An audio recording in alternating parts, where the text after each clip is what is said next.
sundan at hahabulin ka, kaya't tumakbo na.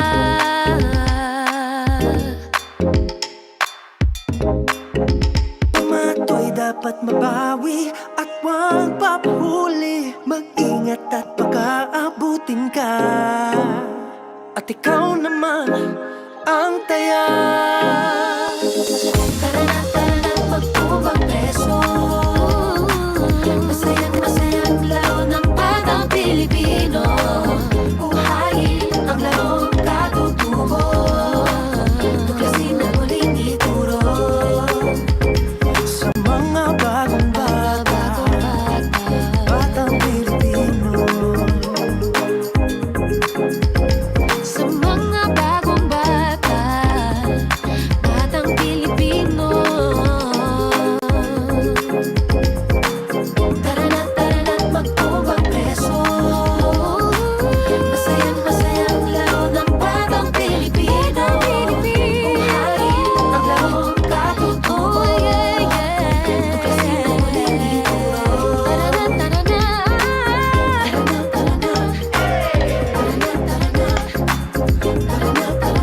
Tumbang preso. Tumbang preso.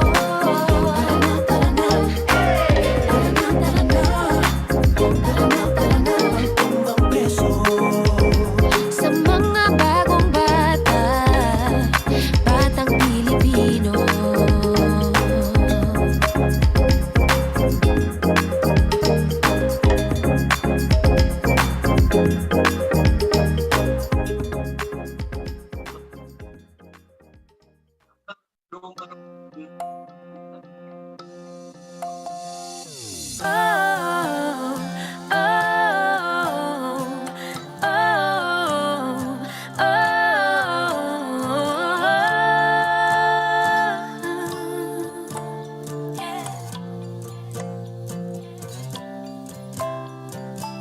Sa bakuran o kalsada, ito ang nilalaro nila.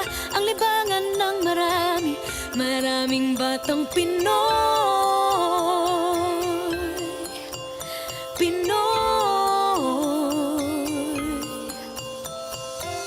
Kahit saan ka mapunta, ito ay malalaro ng lahat. Libangan ng kabataan, dahilan ng kasiyahan ng bawat mamamayan. Piko ang nilalaro ng mga batang Pinoy. Kahit saan magpunta, ito ay masayang laruin. Walang kailangang kuryente o pera. Piko, huwag magpatalo, galingan mo ang talon. Ibato ang pamatot, tumalo ng sakto nang ikaw ay manalo. Panalo sa larong piko.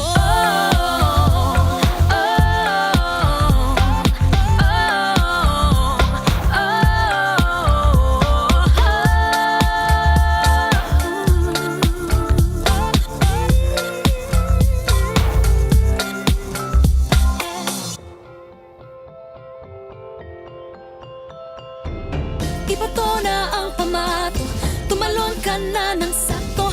Huwag kang magpapatalo, sikapin mong manalo.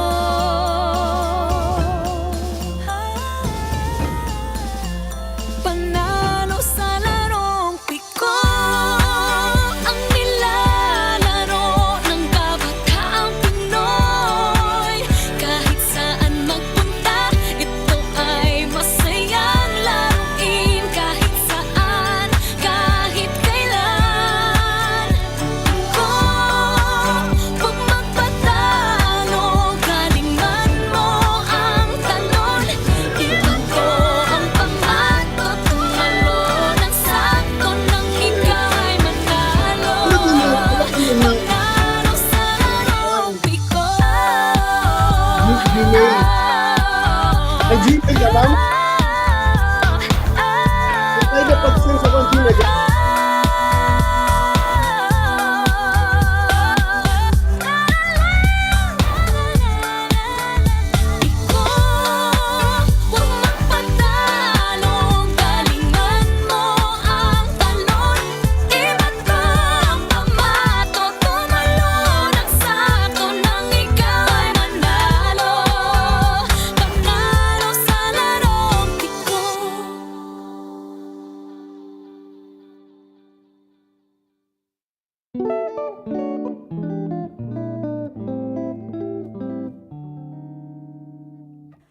Bata-bata, lumabas ka sa kwarto mo. Nasa lansangan ang kwento ng mundo. Halika't magpaaraw, matutong tumakbo. Nang lumakas ang tuhod, tumigas ang buto.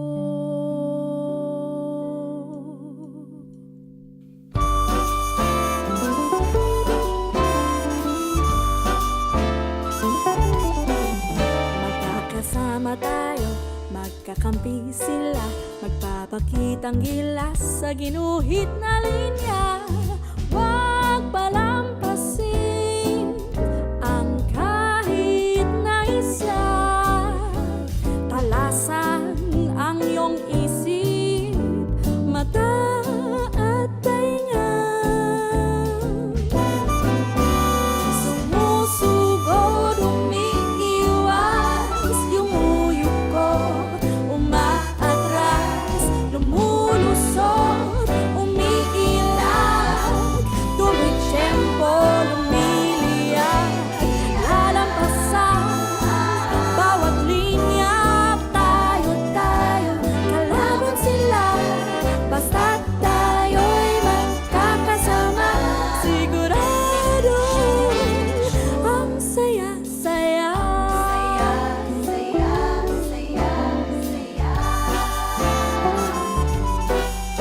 One for all tayo, all for one sila. Sisingit, lumalansing, kumakarera. Basta't kalkulado ang galaw ng iba. Di tayo matatalo, di tayo matutumba.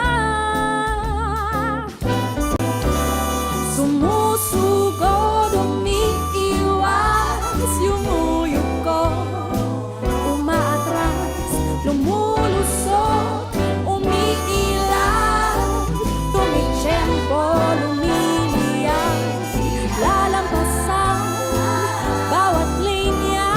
Tayo, kalaban sila, basta't tayo'y magkakasama. Sigurado ang saya-saya. Halika, magpaaraw, matutong tumakbo.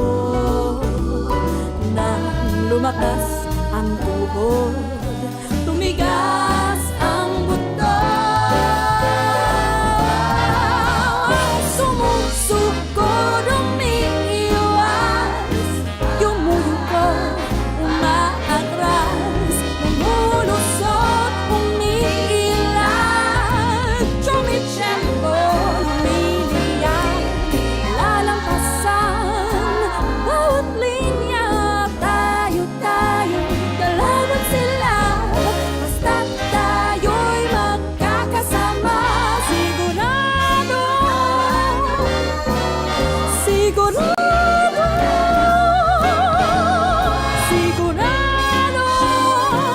ang saya-saya.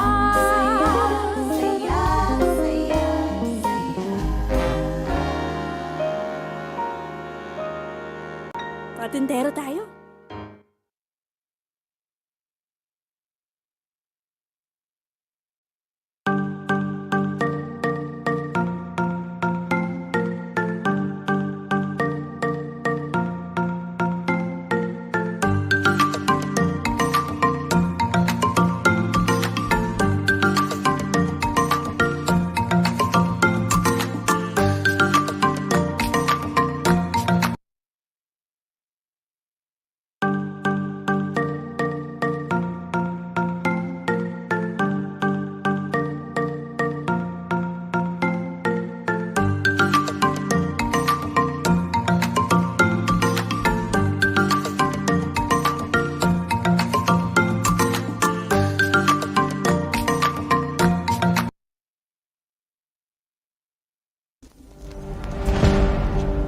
What's stopping you? Are you too tired?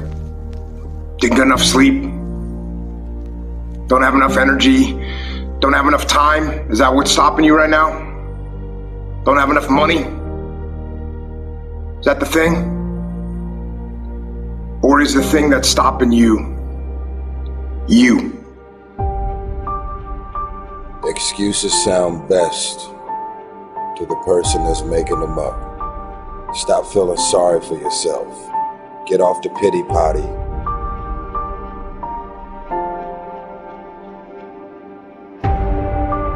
If you want it, go get it. Recognize the excuses are not valid. They're conjured up, they're fabricated, they're lies. And how do you stop the lies? You stop the lies with the truth. And the truth is, you have time.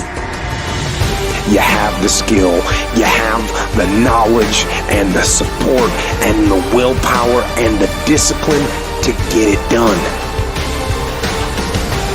The fruit of everything good in life begins with a challenge.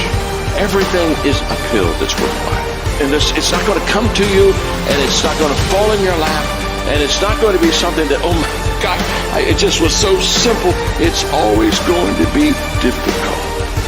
If you want it, you gotta go get it. This is your chance. This is your shot. This is your moment. This is your time. This is your place. This is your opportunity. This is my time. This is my moment. Tomorrow. Ain't no such thing as tomorrow. We only got today.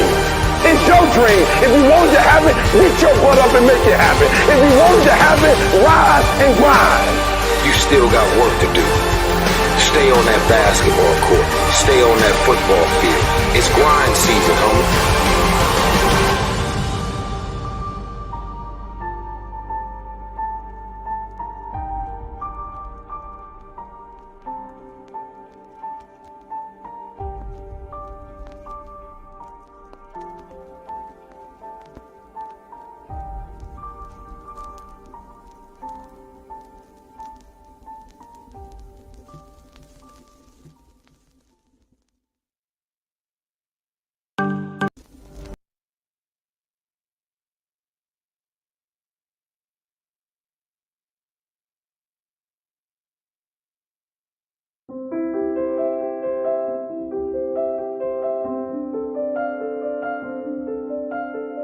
Lord of wisdom, source of intelligence, we welcome you to this auspicious gathering, an august moment for the pursuit of knowledge that is offered for the glory of your name. We do not wish to ask you more than just you joining us today, but we look forward to your heavenly grace, to amplify the desire for truth, to look up for and become prudent to learning. Keep us grounded in your love and mercy as we traverse a challenging path to keeping the inclination of understanding you and your most awe-inspiring creation. Be with us, O Lord, and descend your Spirit on us to maintain an earnest desire for knowledge, truth, and understanding you, the guide of the wise, the stronghold of the learned. This we ask through Christ, our Lord. Amen.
There you go. Can you have some heart reactions there para sa ating mga kasama here via Zoom if am I audible? Hopefully. All right. Okay. All right. Are we blessed? Are we blessed? I know we are blessed, right? Because even the simple things that we have, this kind of activity that we have, it is a blessing for us to hold this great experience that we're gonna have for this afternoon. Of course, we count also a blessing for the life of our resource speaker for this afternoon. Of course, it's been a pleasure having this person who is always very much willing on, and I can say that he loved Philippines and he loved his work because he keep on sharing. But of course, for this afternoon, I just want to say this is another great and exciting day to all. Once again, welcome to our professional learning community buddies here in the Philippines and around the globe. This is Coach J.R. Viterbo, founder and program director of 1PhysEd.Ph, together with my team, Coach Josh and Coach Mark. Okay, together we bring to you the 80th episode of this program in this 2022 sports series with the team Empowering School Sports for a Better Tomorrow. But before we proceed to our program, I just want to have some response. If I'm audible, may I have some response from the chat box? If you can hear loud and clear, Coach JR. Good. Thank you, Anne, for responding very much quick with my request. Of course, I just want to make it really meaningful for everyone. Therefore, it's okay if the video's not that good, but the audio is clear. That's the usual principle. But before we proceed, we commence to our regular routine, to the entire program. First, we should recognize the things that happened this week, right? As a community of physical education teachers, coaches here in the Philippines, I really understand that for most of the public schools, you started already your face-to-face classes, and I know that it's a very challenging after more than 2 years of the usual teaching your students via module, via online. Now it's the time to meet once again your students, and I hope you were able to get that motivation to deliver, to give quality program for your students. And in addition to that, some of the private schools in the Philippines also ended their academic year this year because they started early last 2021. And congratulations to all our private school who already finished their academic year and preparing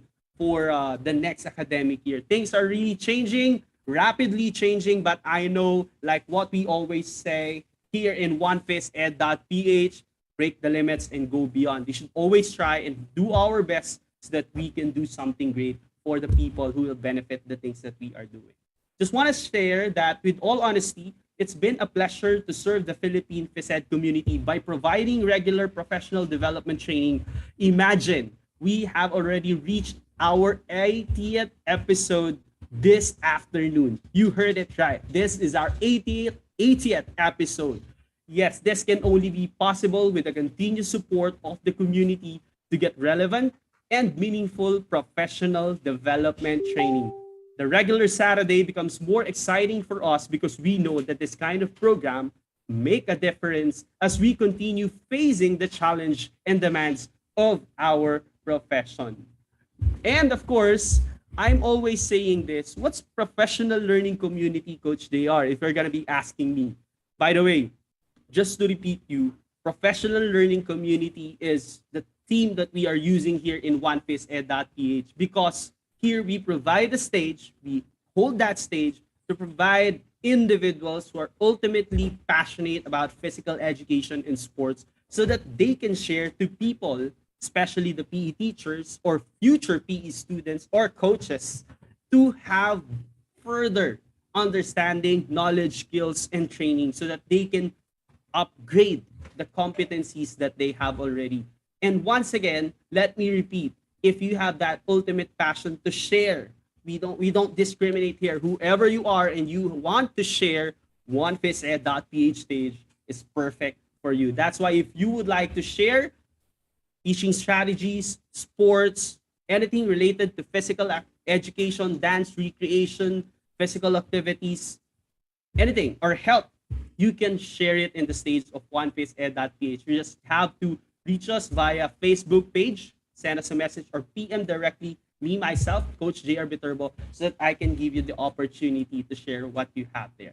But before we proceed, of course, let's all recognize the people who's with us this afternoon.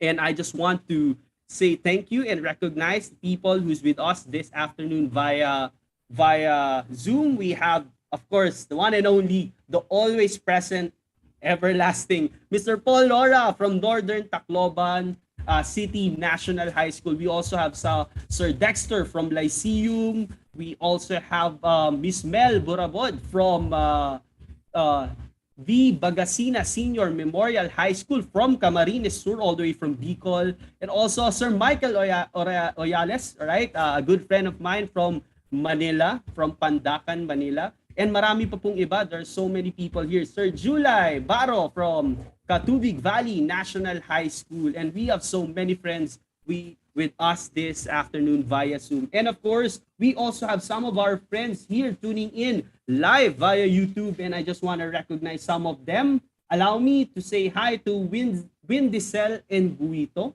all the way from Davao Oriental State University. All right.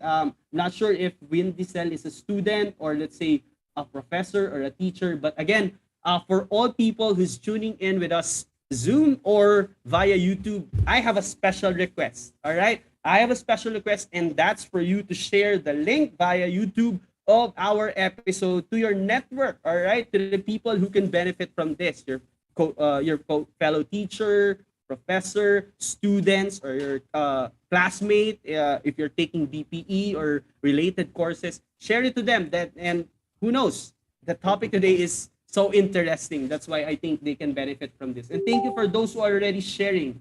And again, we apologize rather. Sometimes in our YouTube, meron na po tayong we call yung mga nagchat na not that good. But again, we're trying our best to delete that as soon as possible. But just let's move forward. All right. Yeah, we're attacked by trolls already.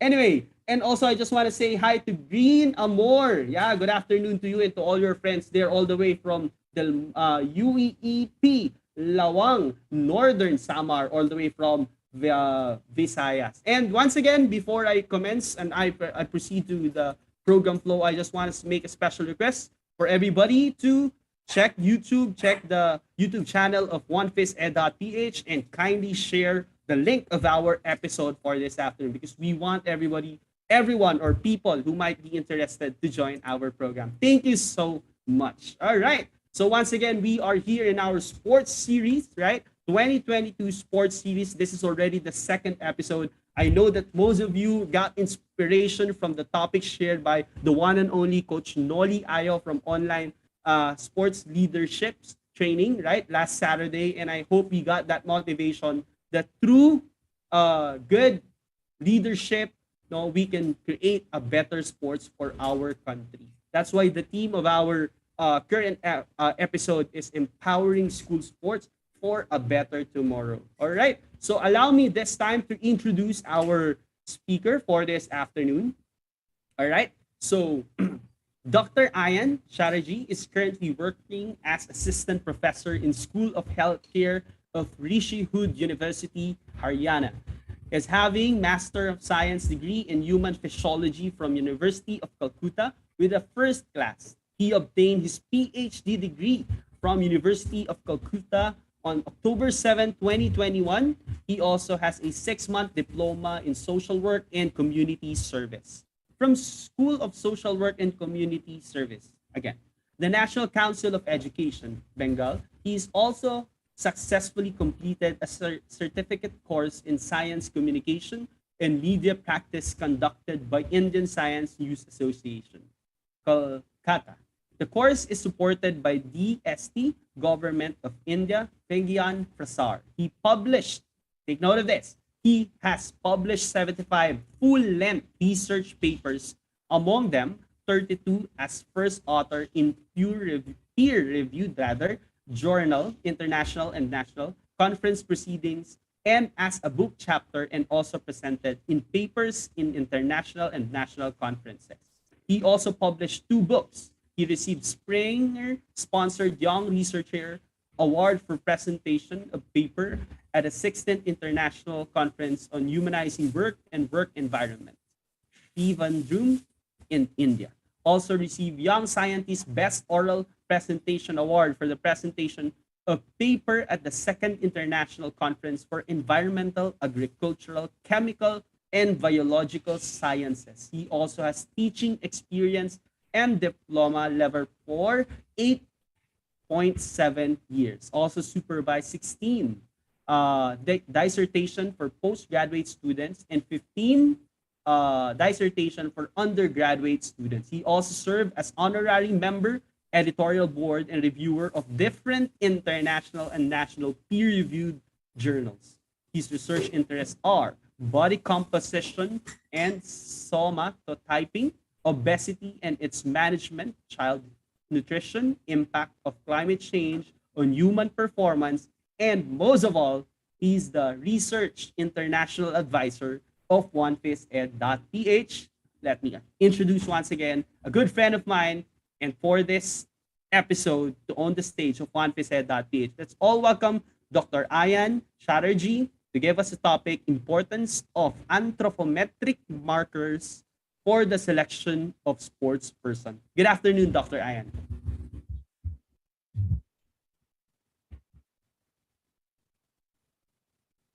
Dr. Ayan, are you there?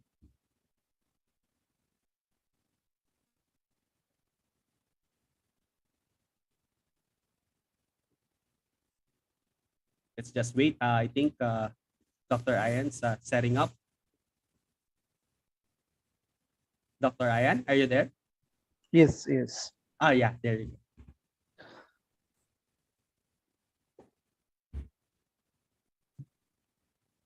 I'll give you co-host access now.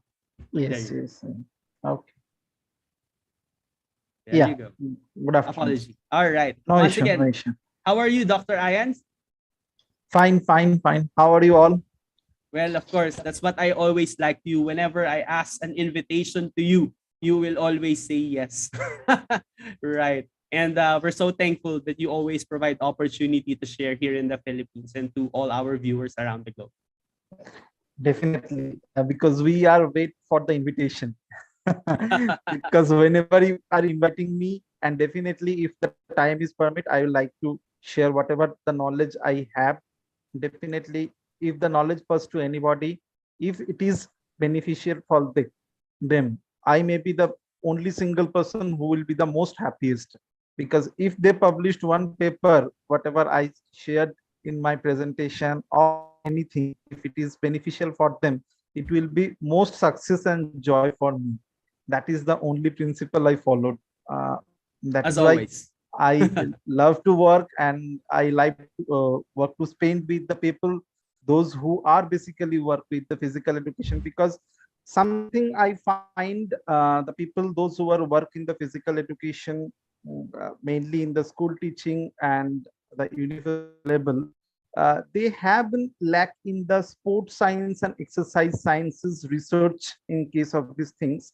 This is I feel, maybe I not correct, but whatever possible from ours, whatever the actual message from Coach J, if anybody wants to join, we can share this our message, our video link. It will be beneficial for all the people, all the community. And if 1%, single 1% will be beneficial, we are so much happy for ready to help them, and we are definitely do from whatever possible from our side. Definitely, Coach Jay also ready to help, and Coach Joshua also ready to help, and definitely whatever possible from my side, I'll always ready to extend my hand whenever you require. If it is regarding research, it is related to the publication, if any input from my side related to sports, exercise science, sports physiology, whatever you require from this field, you should always, you can contact with me. I have entire contact with the Coach J, my email ID. Even you can connect with my through WhatsApp, Facebook, LinkedIn. uh, no issue will be there. And I'm very thankful to Coach J, 1PhysEd.Ph community, entire people of the Philippines and the physical education for inviting me on this very auspicious day.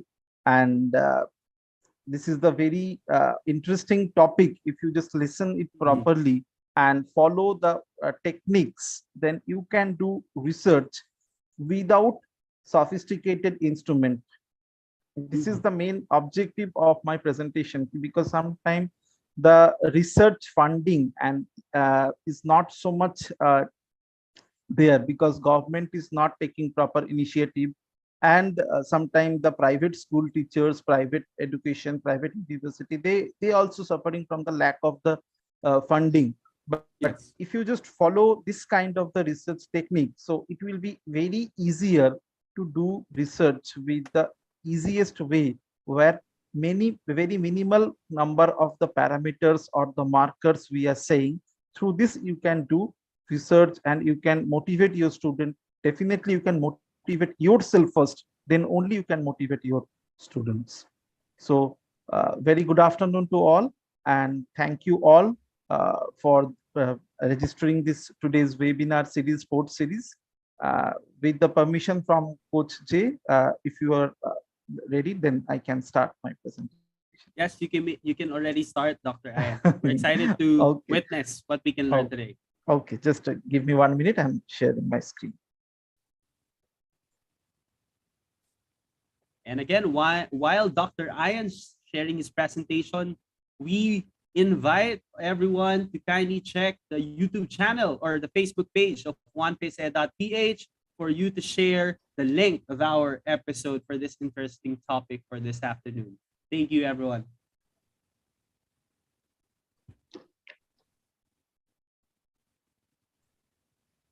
Hope it is visible.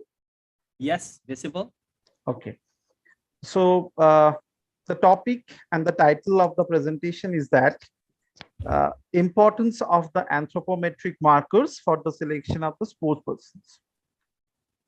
The question is that why I keep the particular word anthropometric markers instead of anthropometric parameters. Now, in scientific community and scientific people, uh, most of the cases, physiology, biochemical people, biochemistry, those who are from biochemistry, those who are from core physiology, those who are from medical, even the doctors, they are also very interested in the sports physiology and the sports and exercise science community and sports and exercise science physiology here, the main research area. Even though some of the physiotherapists, they are also working with this kind of the uh, topic and this kind of the research things. So this is the why I am keeping this anthropometric markers, this particular word for my presentation. And definitely all of you can use this particular anthropometric markers instead of the parameters. Previously, we are most of the cases we are using these parameters. Now in medical field, allied health professional field, we are using, instead of the parameters, we are using this marker words. This is the main backdrop why I am keeping this particular word, the markers. So the objective I am keeping in such a way, this presentation will give you the idea what are the parameters, what are the markers you should take for a research, even though if you don't have a good kind of a funding in your school, in your college, in your university. If you are a teacher, then also, if you are a student, then also, or if you are a particular PhD scholar, then also, because research is a particular field and everyone we are interested to do the research. It can be a student, it can be a school teacher, it can be a college student, it can be a university student, and it can be university level lecturer, professors, everybody. If you have a passion, then only you can do the research. So the second objective of that presentation is that the identify the anthropometric parameters or the markers for the selection of the sports persons, which will be helpful to adjudge the persons in which they are basically get their advantage. I'm going with one by one. It will be easier for all of you to understand. Exercise physiology and exercise science, we all know basically what is the actual definition. So I'm keeping very small definition as just a background of my presentation starting. It is the study how the body respond and adapt to the physical stress, and the application of the exercise physiology is to principles to guide training, enhance the sports performance. All the people, they don't have a particular good performance, and that is why the most interesting thing is we need to identify the particular individual who will getting the more advantage in a particular sports. If it is basketball, if it is football, if it is hockey, if it is gymnastics, if it is regular boxing, if it is table tennis, if it is lawn tennis, if it is swimming, if it is cycling, each and every sports, they have a particular identifying markers which will be helpful to adjudge the sports persons. And here I would like to mention another thing.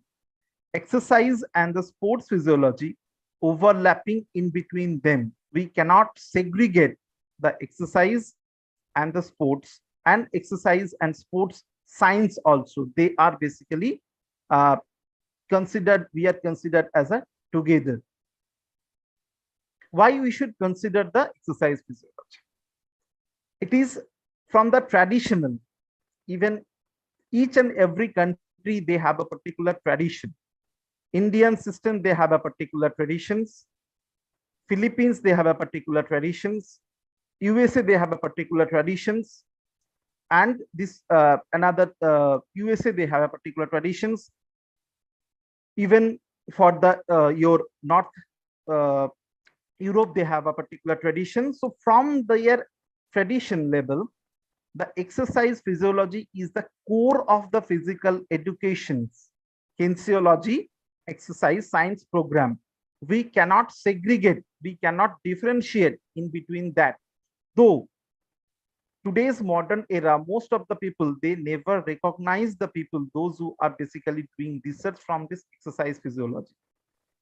Still, the doctor want to relocate their research from the core medical to this kind of the field. Why?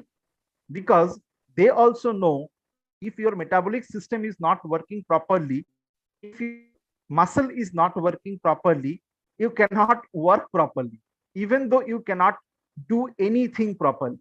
So they also need to identify which muscle is working during that activity, which nerve is giving the proper stimulation during that activity.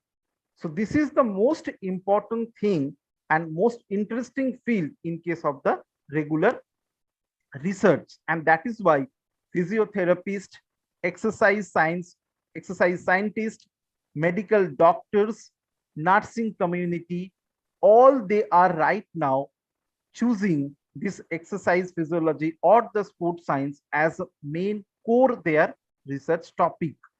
And that is why we are basically saying it is an essential part of the curriculum, because the knowledge and understanding of the principles of exercise physiology enable the physical education faculty members, athletes, coaches, dance faculty members, fitness trainers, other sports and exercise science professionals to enhance the physical performance health through the application of principles. Yes, the interesting thing is that it is important in case of the faculty members, those who are engaged in physical educations, for the athletes themselves and those who are giving the training to the athletes, the coaches, dance faculty members who are basically, we are saying, the dance expert, the fitness trainer, those who are giving the proper fitness in particular gym,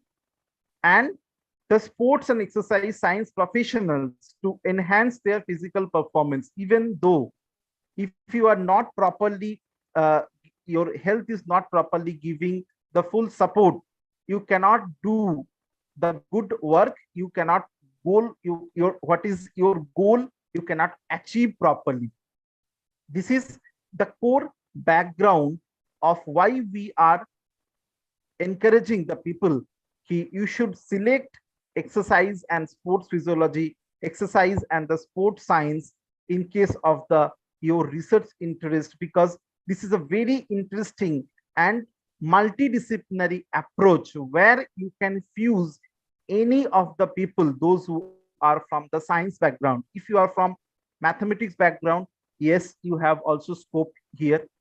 Lots of things we are doing with the biomechanics, body posture, body balance. If even though I'm suffering from last few days the back pain, this is just because of my awkward posture.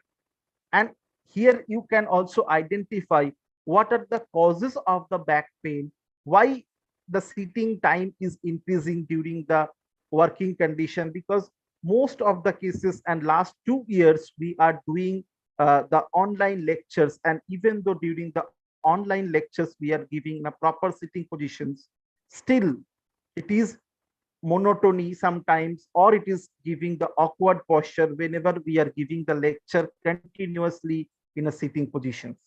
So the main thing is here that is the reason the multidisciplinary approach of the physical educations and the exercise and the sports physiology, that is why it can be the hot topic for the research of any of the individual, those who are belong from this community.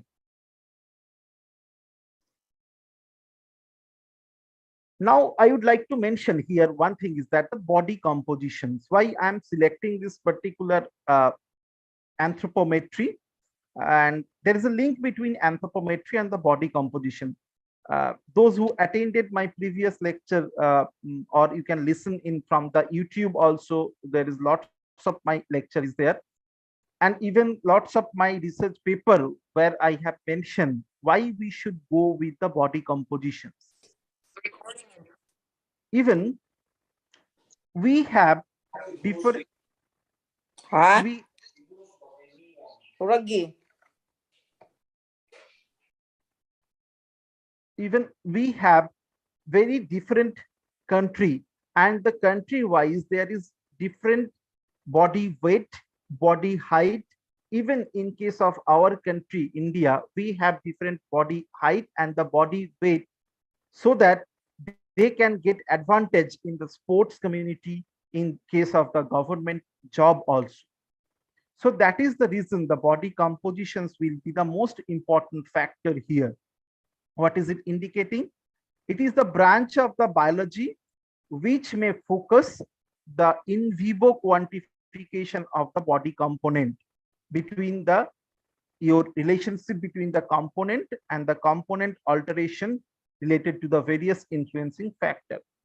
How much fat in your body, how much muscles in your body, how much your nerve percentage, everything will be coming under the body compositions profile. And what will be actually your bone percentage, what will be your actual body water. Body water means how much water or the hydration status in your body, that is also you can uh, calculate by using the anthropometric parameters.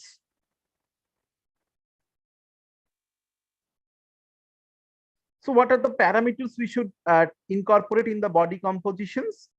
Basically, in this body composition, we are trying to incorporate the body fat and the non-fat masses.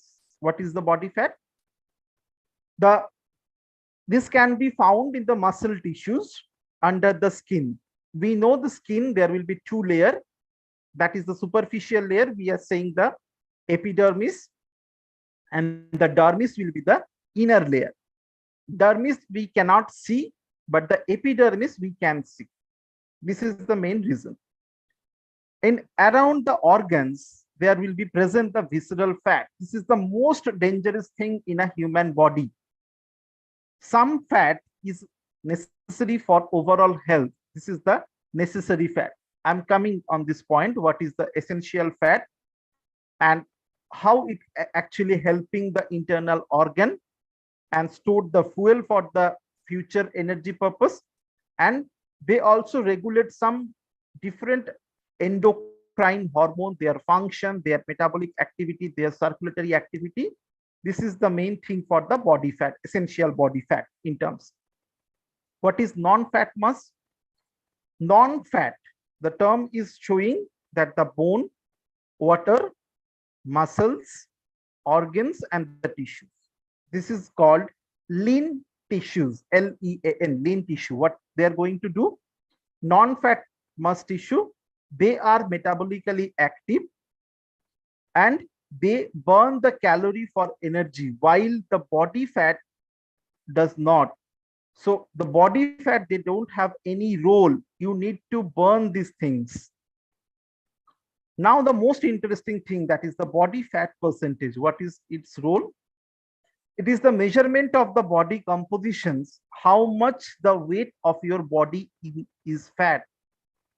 What is the actual fat weight in your body that we are going to identify from this body fat percentage. I'll show how this calculation is occur, and this body fat range will be vary from male to females, male to females, and it is also vary from ethnicity to ethnicity. From, even though it is also vary from the country to country according to their body composition profile. To determine the recommended body weight, we need assess the body composition. In some sports where we need to give the particular body weight category. Suppose for the your boxing, there will be a particular 45 lightweight category, 55 lightweight, 65 lightweight, heavyweight. In this way, they are categorized. And even though all of you know, even though better than me also, there will be short put sports where the people, those who have the most power, most healthy, most muscle percentage, they are getting the most advantage because they need to throw it very long distance, even though in case of the javelin also. So fat mass, or the percentage of the body fat, this is also we are going to identify from the body composition profile. Non-fat component or lean body mass, this is also important, but not so much important in terms of whenever we are trying to identify when the people, how their body weight is. Fat mass, already I have discussed, there will be a particular percentage of the total body weight according to the fat weight, and from that we can calculate it. Lean body mass, the body weight without the body fat. What is it meaning? Body weight without the body fat. So basically, if there is without the body fat, it is known as the lean body mass. And the body compositions, most cases is that fat and the non-fat component of the body used to assess the recommended body weight. This is the most interesting and important thing. We should keep it in mind to identify and analyze the body composition profile. As I mentioned previously, the essential fat, it's important. It is need for regular normal physiological function.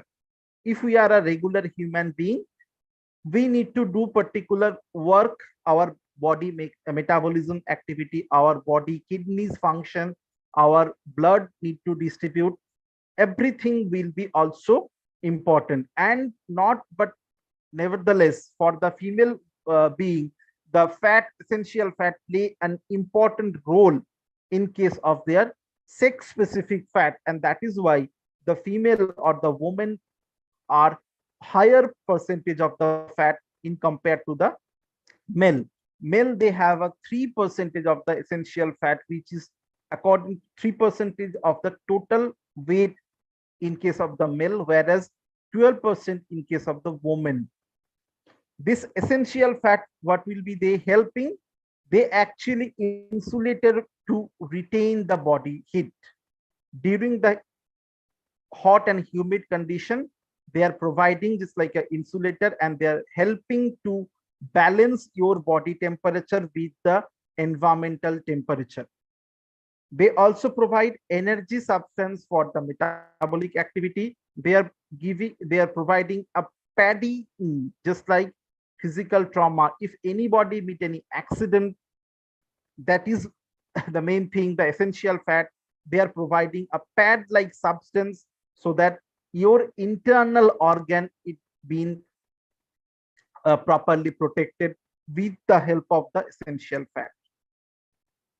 Now the body fat percentage, how we are going to analyze, how we are going to identify the body fat percentage.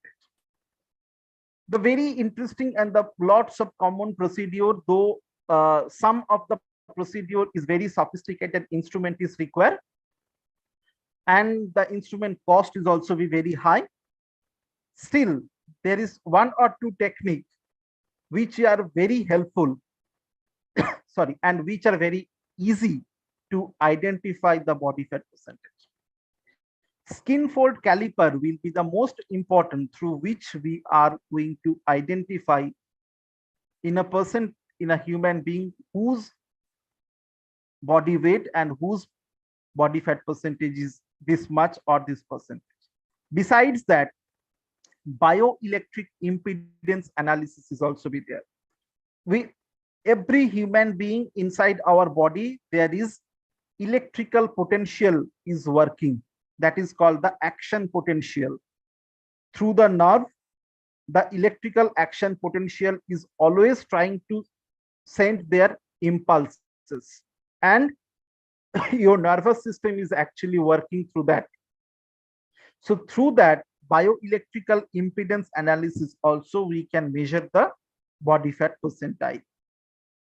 Anthropometric, basically the girth measurement. Hydrostatic weighing. DEXA scan, this is very sophisticated and costly instrument to measurement the body fat percentage.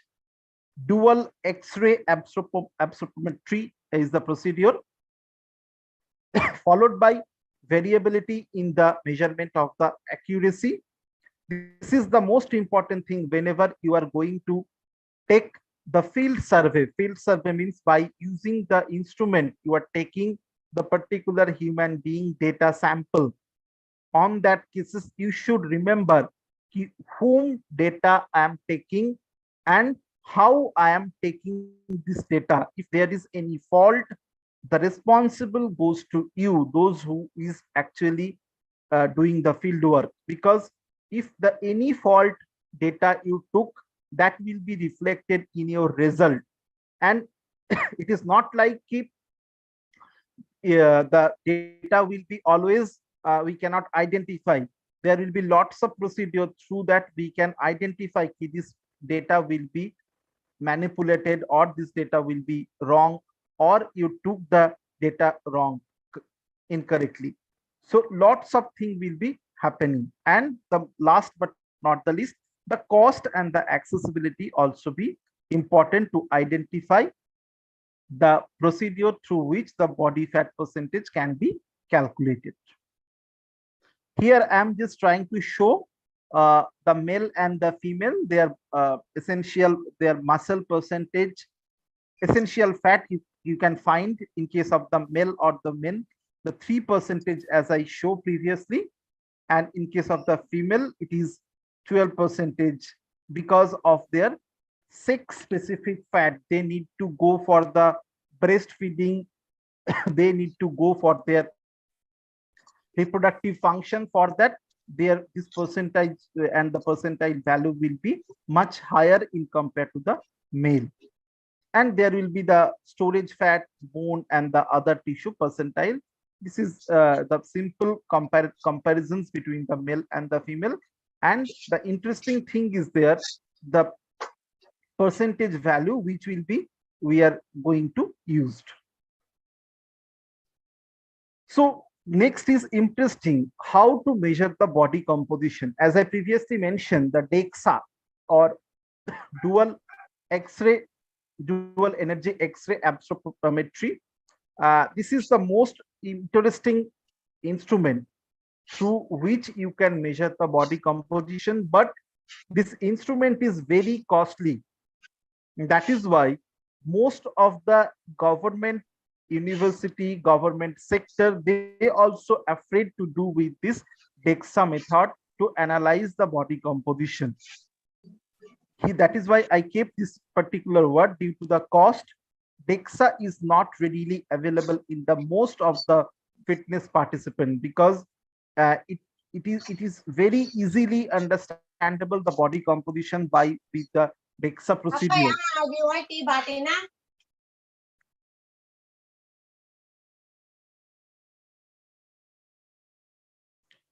So that is the reason we are not going to use the DEXA. Hydrostatic veining, what is its important? Underwater technique to assess the body composition. Yes, we can also measure the body composition if you are placed in the underwater. Consider the most accurate of the body composition assessment technique. How we are going to identify? For that, we need to basically measure the regular weight versus the weight underwater. And there is also the standard error, SEE standard error. We need to plus minus 2.5%. Some people, they have the aquaphobic, they have a phobia in from the water. So for these people, we cannot do this hydrostatic weighing procedure. Air displacement, this is next procedure. That procedure also you can use to assess the body composition by calculating the body volume from the air replaced by the individual sitting inside a small chamber. This is also very critical. The percentage of the body fat is about 5% higher than the hydrostatic weighing. So from this you have an idea that already whatever the body fat percentage, and through this procedure air displacement, mainly the that body fat percentile value will be also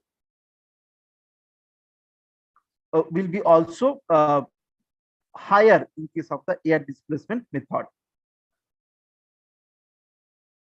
The interesting and the easiest way that we also use in our lab, this is the skin fold thickness.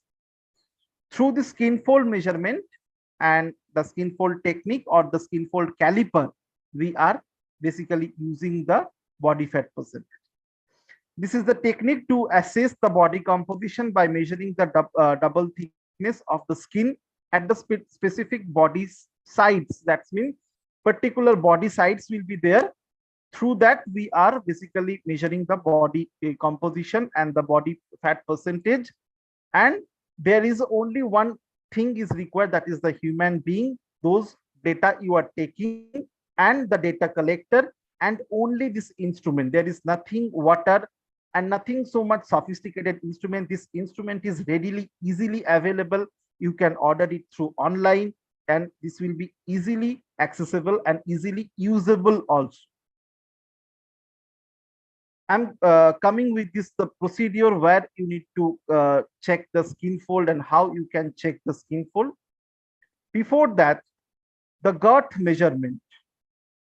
Girth measurement in terms of the circumferences, that is also used to identify the body composition profile, particularly the circumferences. And here I would like to mention, in the African country, you can find some people, they are basically under nutrition condition.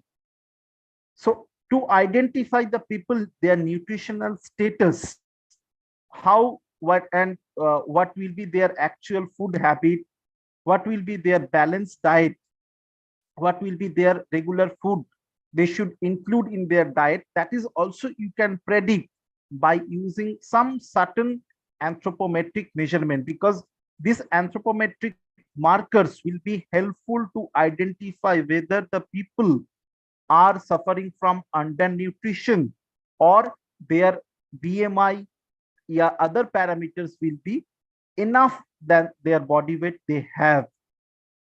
So for that, we can use the woman upper arm, hip, wrist circumferences, and for the male being waist and the wrist, neck circumferences, cuff, and these are the you can take by using a flexible measuring tape. That is, we are saying the Taylor tape. So just think on that. If you have a easily accessible Taylor tape, you can have do the entire anthropometric circumferences by which you can predict whether the individual nutritional assessment is more than enough, or the individual nutritional status is under nutrition. They need more food. Bioelectric impedance, as I previously mentioned, it is another sophisticated instrument, because our human body, there is always a particular weak electrical current is working on the through our body, and fat tissues is the less efficient to conduct this electrical current than in the lean tissue. This is very simple method to do, but accuracy is questionable. Most of the scientific community, they are questioning on this procedure due to the accuracy. We can do it very easily because measurement may be off by as much as 10% higher, and some of the cases, the people, those body fat percentage is 20%, for them it can be shows 30%, 40%. And the parameters: body fat percentage, visceral fat, body age, resting metabolic rate, that thing you can predict from this bioelectrical impedance. This instrument is also little bit costly, though some of the government sectors and the good universities, they are offering this bioelectrical impedance instrument. Here I would like to mention one interesting and important that all of us using for our body weight prediction, body height predictions. This is the none other than, this is simple BMI, body mass index. The total body mass in the kilogram, and stature, that is the meter square.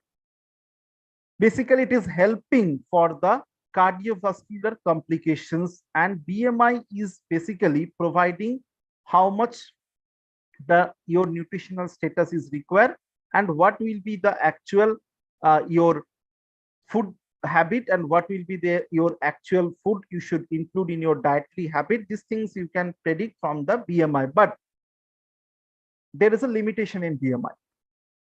It is not we are going to use for right now, because from previous, whenever the previous scientific community, from them, yes, we are also using BMI as a simple indicator, but this is not the good index through which we cannot predict the people who is obese or non-obese.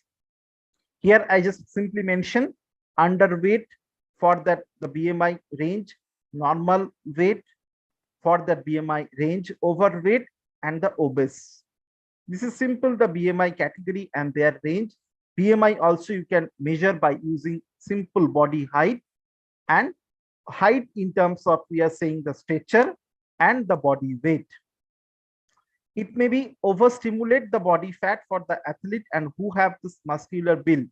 For those who have the muscle percentage higher, for them the BMI will be not good index. That is why BMI and most of the scientific community, they are right now excluding the BMI as predicting their body weight or the nutritional value status. So what are the anthropometric parameters? As I mentioned, waist circumference, it is in between the last rib and the iliac crest. Simple, by using a Taylor tape you can measure. Hip circumference, the maximum bulging point beside your backside. This is also you can measure by using a non-elastic tape. Waist hip ratio, you can simple calculate from the waist circumference and the hip circumference.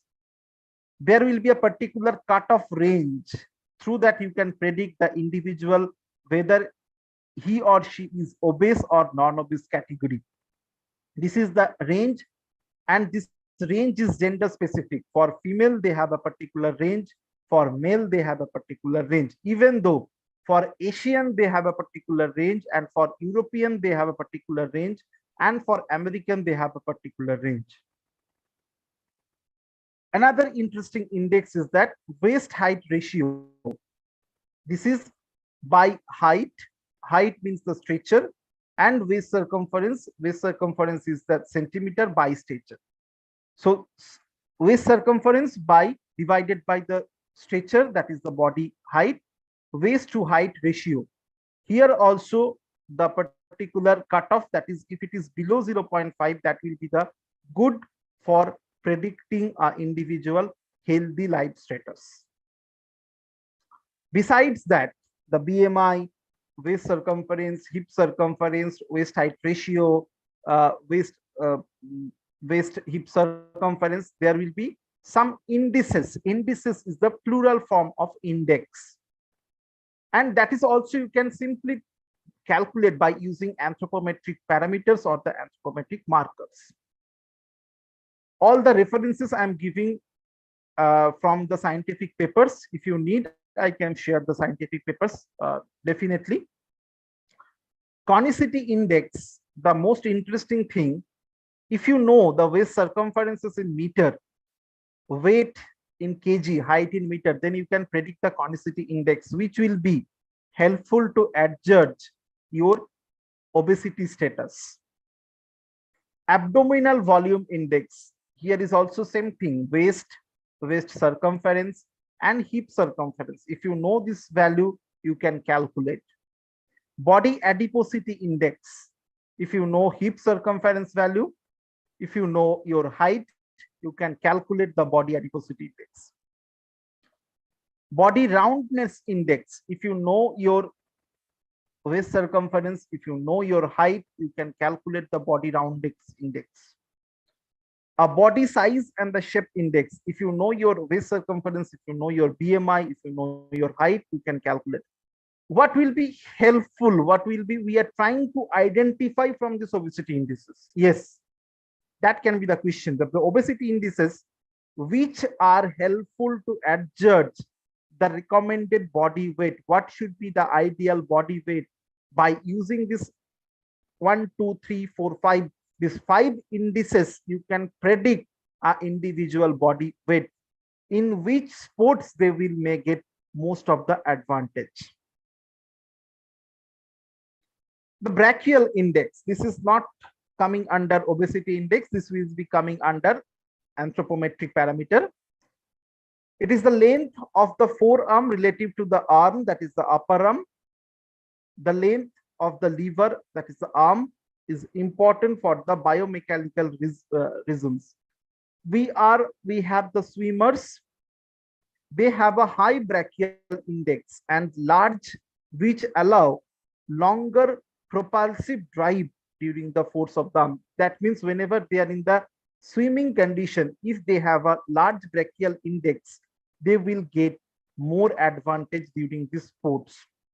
So basically, now you can ask any question, because if they have a because the individual is growing slowly from adolescent period to the adult phase, their brachial index is developed. Yes, from that the brachial index will be developed, but whenever they are entering in the adult phase, you can predict in whose the brachial index is more. For them, you can predict you will get more advantage in the swimming.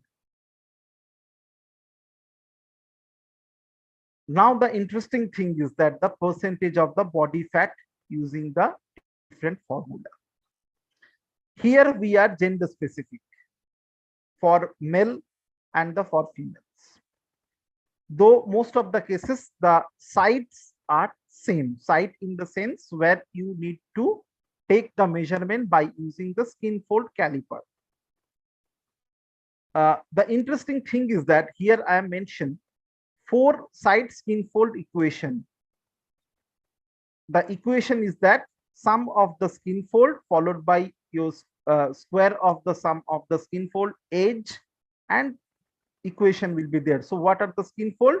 Here you need to take the measurement of the abdominal triceps, thigh, and the suprailiac. You need to take measure this 4 region. As I mentioned, the 4 side skin fold, abdominal, triceps, thigh, and the suprailiac region, where you can collect the skin fold and through which you can predict the body fat. Keep it in mind, here you need to take the measurement by using the skin fold caliper. And the same thing is happened for the female individuals. Here is also the abdominal, triceps, thigh, and the suprailiac region where we need to take the measure. 3 side skin fold equation is also with there.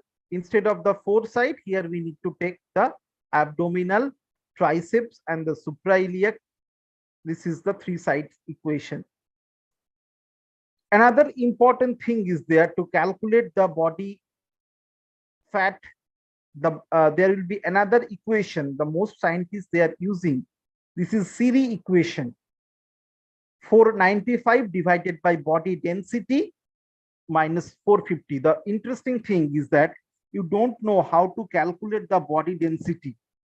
This is the drawback of this equation. So for the equation of the Siri, we need to use and we need to calculate the body density. The body density. The body density also you can calculate by using the skin fold caliper. Here is the equation for the male. The chest, abdomen, thigh skin fold, age, waist circumference, forearm circumference is required to calculate the body density. So if you have this value, you can predict the male and their body density. 3 side skin fold equation is also be there by calculating chest, triceps, and the subscapular, that is also we know iliac crest, and the age, if you know, you can calculate the body density by using this equation. 3 side body or the 3 side skin fold equation is also be there. Chest, abdomen, and the thigh. 7 side is also be there. For that, we need to take measurement, particularly in the 7 sides where you have and the age is also be the most important factor.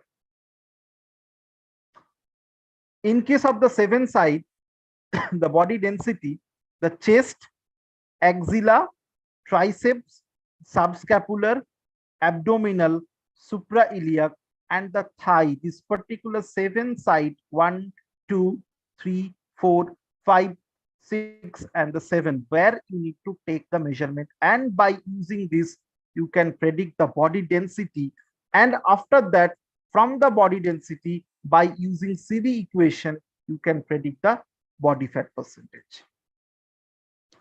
Here is another equation. This is the Dernin-Omersley equation. This is age specific equation. 17 to 19, 20 to 29, 30 to 39, 40 to 49, above 50.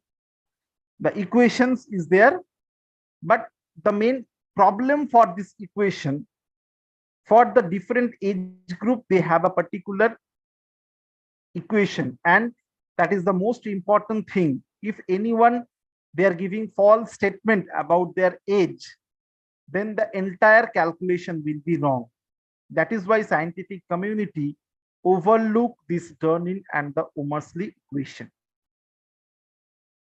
This is the simple general body fat percentage category. Essential fat, as I mentioned, for the woman 10 to 12%, for male 2 to 4, for athletes, for fitness individual, for their acceptable range, and for the obese people, their women's and the males, their fat percentages. I'm just showing. Another interesting thing is that basal metabolic rate, or BMR. BMR is the minimum calorie requirement need to sustain the life in the resting individual. That means if you are in resting position, also you can calculate your BMR, that is basal metabolic rate. If you know your gender, if you know your age, if you know your body temperature, exercise, these things will be very helpful to identify. The equation is Harris-Benedict equation: weight, height, year, age, this is for male, and the second one, this is for the female. If you know your weight, if you know your height, if you know your age, you can calculate your metabolic basal metabolic rate.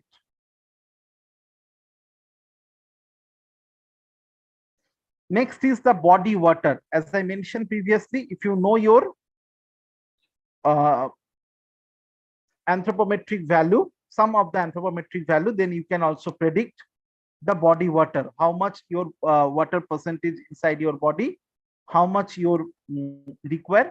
Here is also same thing, age, height, and the weight, through which you can predict the TBW. TBW is indicating total body water. This will be again gender specific by using anthropometric marker or the anthropometric parameter, whatever you want to say. By using these things, the male and the female, they are anthropometric, you can calculate. Another interesting point I would like to mention here, that is the somatotype. The most important thing, even though I can talk in somatotype in a single day, entire day also, but the entire thing I'm just summarizing so that you people have a knowledge and you can search. If you need more, if you are more hungry on this topic, then I can give one lecture on somatotype throughout the day, only somatotype. That is why I'm keeping very small and summarizing these things. It is the quantitative expression of the morphological condition of the body. How a male or how a female is actually looking like, whether he or she is obese, or whether he or she is a particular muscular, or he or she is tall. This thing we can predict from the somatotype calculation.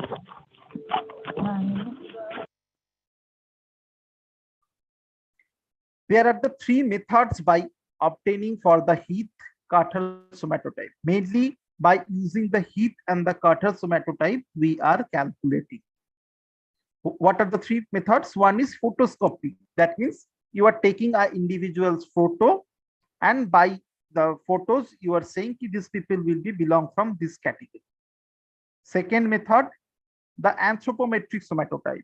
You know some of the anthropometric markers, or you can calculate their anthropometric parameters through which you can calculate the somatotype status. Number three, the anthropometric plus photoscopic. That means anthropometry and the photoscopic, both they are helping to adjust the somatotype. The somatotype component and the dimension used in the Heath-Carter anthropometric protocol to derive a component are such follows. Mainly, in case of the somatotype, three components which will be helpful to adjudge a individual status. What are the three? Endomorphy. This is the first component by taking the skin fold. So now you have an idea. Already you took the skin fold value to calculate the body fat percentage.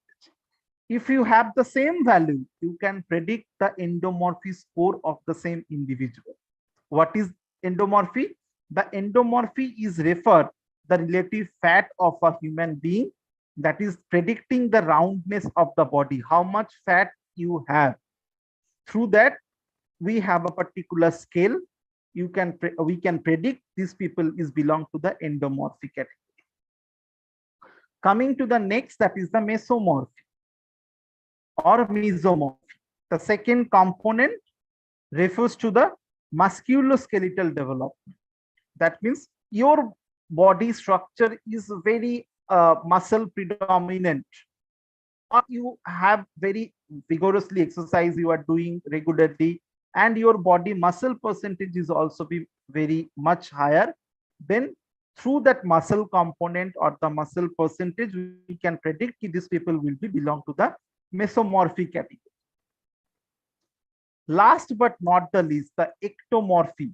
This is the third component which is predicting the linearity. That means how tall you are. If your body height is in between 5'5" you are not coming under the ectomorphy. If your body height is coming under 5 feet 9, 6 feet, more than 6 feet, basically the basketball player, they are coming under this ectomorphy category.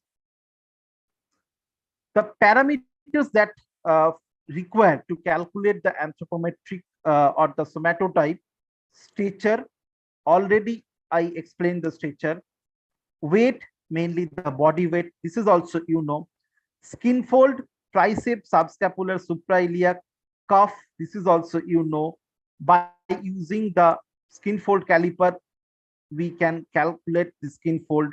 Girth, upper arm and the cuff by using flexible tape. Biepicondylar breadth, that is the femur breadth and the humerus breadth, that is we need to take measure by using the spreading caliper. This is the newest add to these things. Here is the your equation. By using this equation you can calculate whether the endomorphy, mesomorphy. What is it? Endomorphy, you can have a look here, the x square x3. What is x?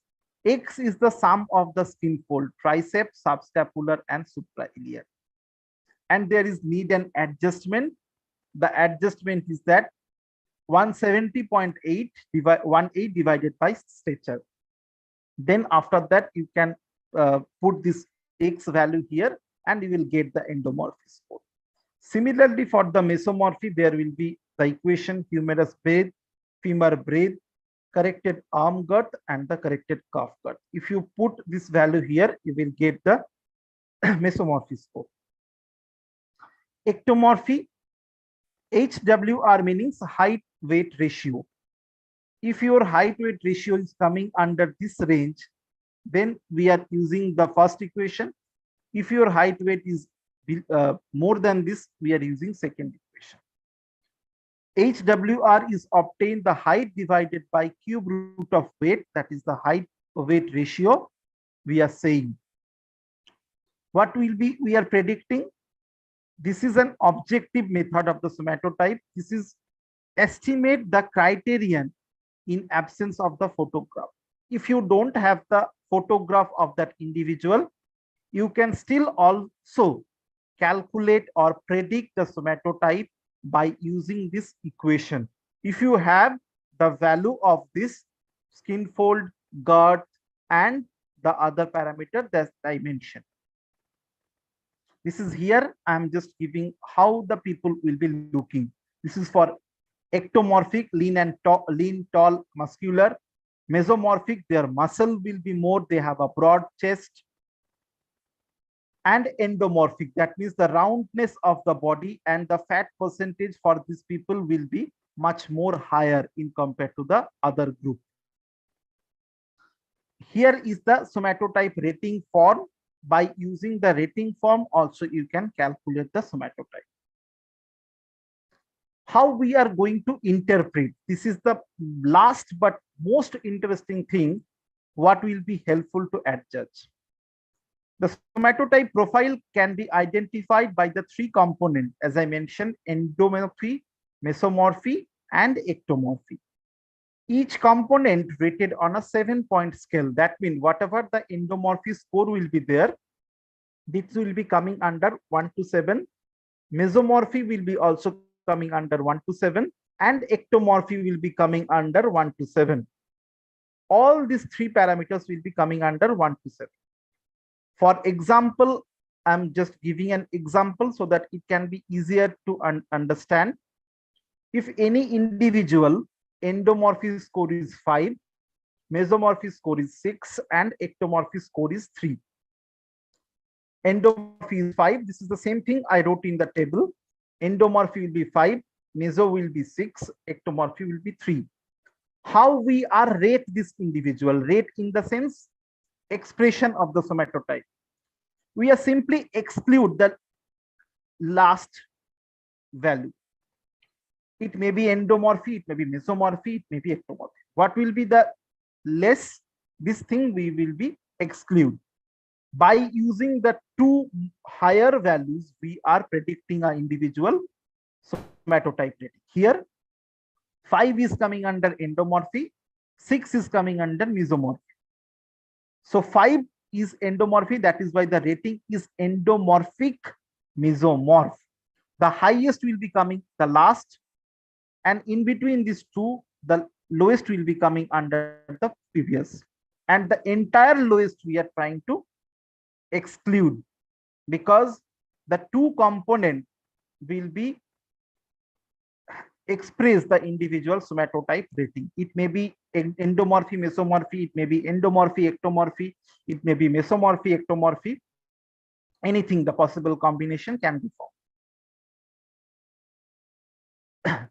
Whatever the linking of the somatotype with the sports, it is important for the games where the power, speed, strength, agility, and the different degree is required in combination of the body type. Tall but the powerful physique is required for, that is the mesomorphic, ectomorph, those who are muscle predominant. You can predict and calculate from these things. In a wide, strong and the heavy frame, therefore said to be the mesomorphic endomorph. Some of the sports where short put, discus, muscle is important, but roundness of the bodies is also be required. They need heavier, so that is why we can predict from this mesomorphic endomorph also. Here another slides I'm just skipping for that. The best sports person for the people, endomorphic body shapes we can identify for the weightlifting, rugby, rowing, shot put, discus, hammer throwing. Mesomorphy will be muscle predominant. The people with this body, it's typically well for the weight training. And ectomorphy, we also can be identified where the slower sprint, marathon, 400-meter relay race, 800-meter relay race. For this ectomorphic people, cycling, these people will be having the most advantage.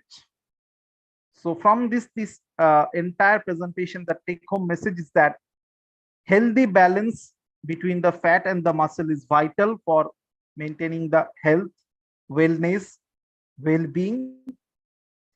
It is also very important for maintaining the body compositions, for maintaining your longevity, and reduces the chances of the different heart disorder, cancer, diabetes. And last but not the least, the somatotype will be benefit for the selection of the sporting activities in which they will get their most of the advantage. That means the body composition profile and the somatotyping profile will be helpful to identify the talent in which they will get the most advantage. So thank you to all of you for your patience hearing. Dr. Ayan, am I Yes. audible? Yes, yes. All right. Okay, I think the topic that you presented is something not that extraordinary because you provided a complete, not that complete, but at least a general overview. Because I think for most of the PE teachers, with the standards of identifying students, no, or with regards to the sport that they can play, these are something that being neglected. While we are waiting for some of the questions, because I would like to inform the body, all our participants, that I'm now opening the opportunity for everyone to ask questions. This is a very good opportunity. If you have some questions there, do not be shy. Ask it via chat. I will be trying to read it both in Zoom and YouTube. But I think before we read some of the questions, those who are thinking now what will be asked in your lecture, I just have a question, Dr. Ayan. In the standards of India, do you think this kind of topic that you presented, do you think this measurement, no, styles that you've mentioned are being considered for the PE teachers, or let's say the coaches, especially in the basic education, when they're selecting athletes? Yes, we have different centers, center for the sports, center for the well-being. They are basically going for the sports selections, and they have a particular training centers also, where they are giving the different advertisement, and the people, those who are coming during that, whenever they are trying to select, because most of the people, in case of the India, the people are coming from the rural area. Mhm. The rural people, they don't have the entire sophisticated, not so much well developed body, but Mhm. still they can get advantage in the sprinting. If we are giving proper support to them, Mhm. they have a particular identification, and they can get the advantage. Even though I can share you the last Olympic, the javelin thrower, he Yeah. got that Mhm. basically gold. He Got is the goal. basically he's basically a simple man who is basically preparing for the cricket. And even though he is basically working with the bowling, because of its bowling nature, because we need to do the overarm in during the cricket bowling, and from that his coach is identify his muscle power and the grip strength is much more.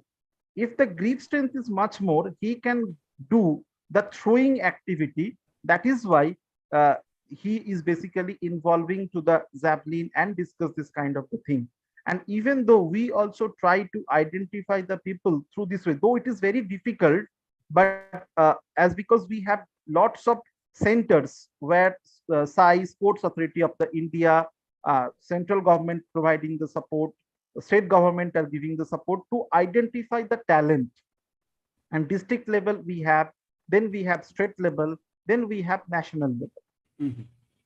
and different category also. Through this they are basically trying to identify and the selections proceed. All right. So basically, what you are saying is that even in the basic education, it's really important not only for the coaches of a specific sport, but also for the PE teachers, like what you've said a while ago.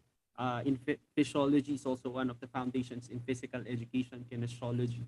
Therefore, for those people, those fellow PE teachers or future PE teachers who's witnessing the topic that we have for this afternoon, we have to consider understanding, getting the skills, the knowledge, and the skills to measure so that we have this capability, especially for those who are coaches, PE teachers slash PE coaches, for you to identify to which sport the athlete is much more Yes. better so that we can see a significant, you can easily adapt, like what you mentioned, because the javelin thrower, he has this background in cricket, if I'm correct, right? Therefore, he can easily adapt to that sport. He excelled.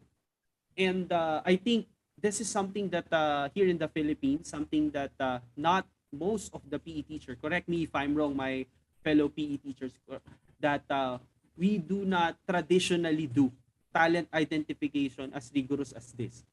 Maybe it's because of the nature and background of how we do sports program. But again, with the topic being presented of Dr. Ayan, it is really very timely at this day and age. We're in the 21st century. That in order to produce, just try to imagine one student seated there or being part of your PE class, and you got the knowledge, you have the skills to measure the capability of students to which sport that children might belong. You can properly endorse this student to a team or a coach that can handle, so that we can see the student to prosper in that particular sport. Yeah, very nice, very great topic that we have witnessed. And one thing is certain, I think most of the PE teachers are trying to go further in researching what they can do in order to get appropriate knowledge and skills in measure when it comes to measurement and student identification. I'm still waiting for people who would like to ask question. I might give three, but I just want to read the feedback given by Miss Isa Beatriz Gutierrez from the Department of Education. Okay, she mentioned here anthropometric markers are useful in student athletes assessments to have a baseline data, and coaches will know the improvement during and after training season. That's good. In this way, there is a close monitoring of the athlete's changes that may also help him or her build confidence in the sports. Yeah, I really agree with that. With what Miss Isa mentioned. it's because, of course, things might change rapidly over a period of time.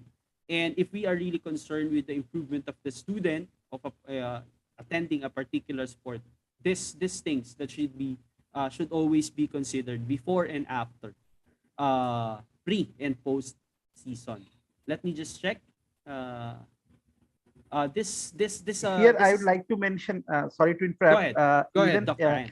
even we can have a presentation also, because my PhD is based on the heart rate.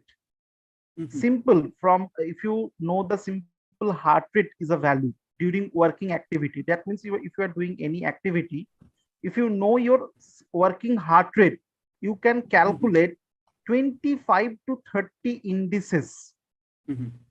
Simple, just no need to go for the entire sophisticated instrument, no need to go for the very highly developed lab, no need to go for the very high research grant. If you just simple 3 to 4,000 in a heart rate monitor price, or most of the cases by using a cell phone, we all have the here the stopwatch. By using the stopwatch, we can also calculate the heart rate in resting condition, heart rate in working condition. By using, I will show you 25 to 30 indices, but better to say, I can calculate for a single individual who is working on that condition. Even I use for my study. If you wish, I can share in a different presentation also. Heart rate as a biomarker. Here I show, and you can find lots of paper in ResearchGate, Google, where I show how the heart rate is deviation. We all know, because in the morning hours, whatever the heart rate will be there, afternoon it is changing, even noon it is changing, evening it is also changing. And due to the diurnal variation, with the change of the time, with the change of the working pattern, the heart rate is also changing. And definitely the work posture, working balance, working schedule, and the activity or the work, whatever he or she is doing, that is also be the factor. But the thing I'm trying to say, if you, we are lots of the time, even for in India, we are complaining we don't have so much sophisticated grant, we don't have so much sophisticated lab, we don't have so much sophisticated support. But if you simple just think on that, you have one cell phone or mobile phone, and you only you have 2 or 3 students, you can do a simple research work also on these things. Thank you, coach. Sorry to interrupt. Very well said. As always, you always give all out. That's what I can say. And you just try to simplify. If someone are having difficulty with what you presented, you find another way in order to simplify things. So thank you with that, Dr. Ayan. And just for the information of everyone, when I met Dr. Ayan, he's still a he's not yet a doctor, or he was not able to have yet his PhD. He is like this, and now he's in PhD, doing so much work, so much a lot of things, no, not only for his institution but also for others. He still give all out, and that's what I always like about our friend Dr. Ayan. Okay, at this point there are some questions, but I think these are questions, basic question. Okay, let me just ask from from Hilarion Olimpo. All right. The question is that, can we exercise if we have a chronic illness? But this is a very wide range question. If yes, what exercise can be recommended? I think it's very perfect, since Dr. Ayan is in a healthcare institution, right? Maybe you can answer this. Yes. If it is you are in chronic illness, there will be different categorization. Yes. Categorization means you should increase the stepwise. Nevertheless, here simple thing I can mention you. If you know your age, age, you can simply calculate your age predicted heart rate. If my age will be 33, my age predicted maximum heart rate will be 220 minus age. I'm repeating it, 220 minus age. Age means, suppose your age will be 33, then 220 minus 33, your heart rate will be maximum heart rate, or age predicted maximum heart rate will be 187, in kind of the thing. And from that, you can calculate the target heart rate. What should be your target heart rate? then you should go stepwise, not vigorous exercise on a very first day if you have a chronic illness, because the illness we should firstly confirm from the medical practitioners, because we all know, we all have some kind of the illness in our body. Some of the illness we cannot predict what is happening inside the body. Some of the illness that is showing some sign and the symptoms that we can show. From that, firstly we need to identify what will be the disease. According to that, we can predict the exercise, which will be stepwise, and by predicting your age predicted heart rate, from that the target, what should be your actual target, then you can have go with this kind of the exercise. Very well said. I think, if I'm not mistaken, yes, as I'm also handling teachers, this particular topic that Dr. Ayan's mentioning is part of grade 7 and grade 8 PE curriculum, right? Getting the heart rate and determining what are the possible physical activities that can be done. Because grade 7 in the Philippine PE curriculum focus on personal fitness. I think that's a good basis. Whatever we teach to the students, we can also apply it to ourselves. All right. Another thing here is that a question from Mr. July Baro, sorry. The question is that is there a particular age range that the skin fold caliper should be used? I think he's thinking about a child and a teenager, of course, adult can be. Any insights on this? Basically, to calculate the skin fold, we are usually taking those who are above the 10 years. If the children is regularly doing some kind of the exercise, or he or she have any interest in the sports, then we are taking above the 10. If he or she do not have any exercise in nature, or regularly not practicing exercise, then we are calculating above 18, those who are in adult. All right, thank you for that. This is another important thing. Sorry to interrupt you. Even though you can calculate for those who are the dancers, because dancing is also a good exercise, and different dance form, they have a different body composition. Here in India, we have 6 or 7 types: Bharatnatyam, Kathak, Manipuri. So they have Bharatnatyam, they have the their hip circumference is much more bulging, whereas in Kathak, the waist circumference is narrow. And in case of the Kuchipudi, they are cognitive ability, their neuropsychological ability or neuropsychological behavior is little bit changing. So very interestingly, even two of my fellow members, they are doing research on the dance and the body composition, where they show how the dance is actually changing the body compositions and somatotyping profile. That's good. Thank you, Dr. Ayan. I think we can also invite them in our dance series. Definitely, that's interesting. definitely. If you need, dance series by June of this year. Sure, I'll give the contact. No issue. Right. So take note that even in dance, we can identify to which type of dance can our student, right, or a person perfectly can excel more, right? Last question that we can ask here is that, greetings and congratulations, Dr. Ayan. This is from Sir Paul Lora from Northern Tacloban National High School. Does it mean that giving physical activities and measuring heart rate can be used as a tool in identifying the skills and the type of sports for an athlete? I think you can really easily answer this, Dr. Ayan. Yes, definitely.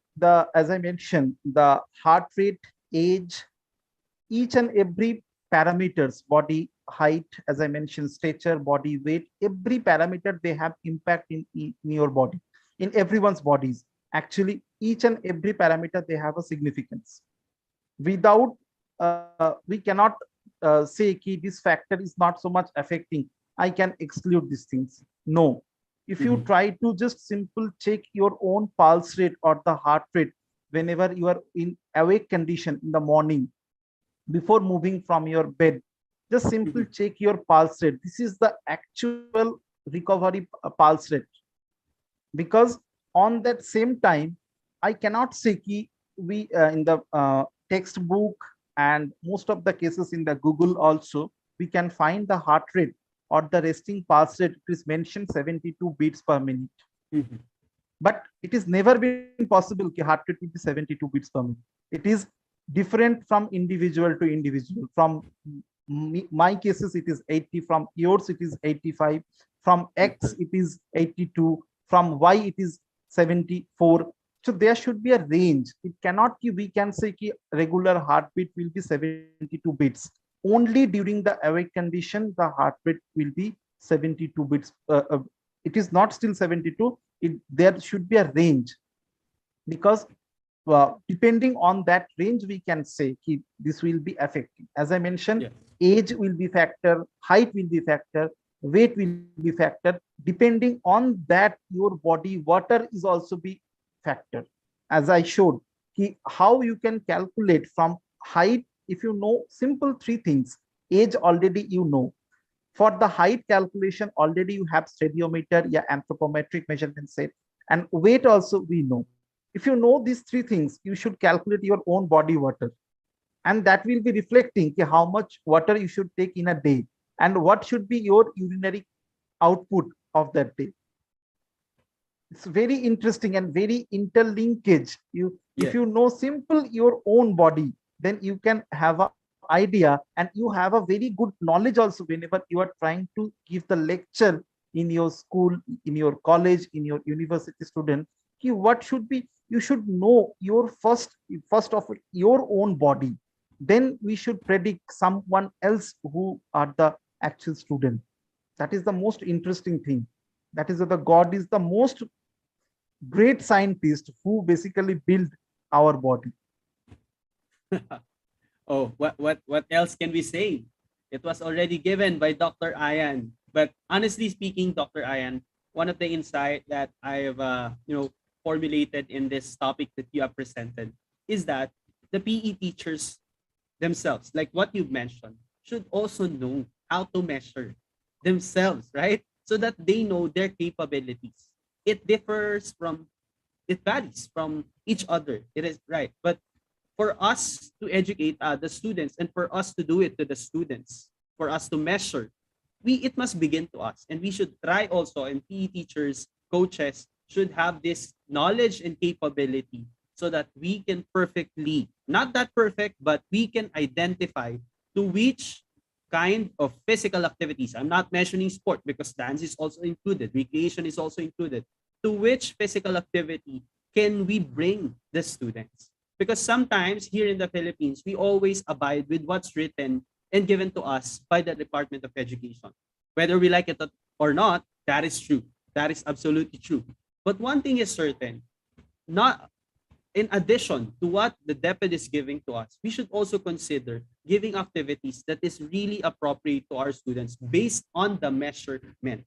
And since those measurement comes from scientific studies, we can give better activities that suits the needs of our students.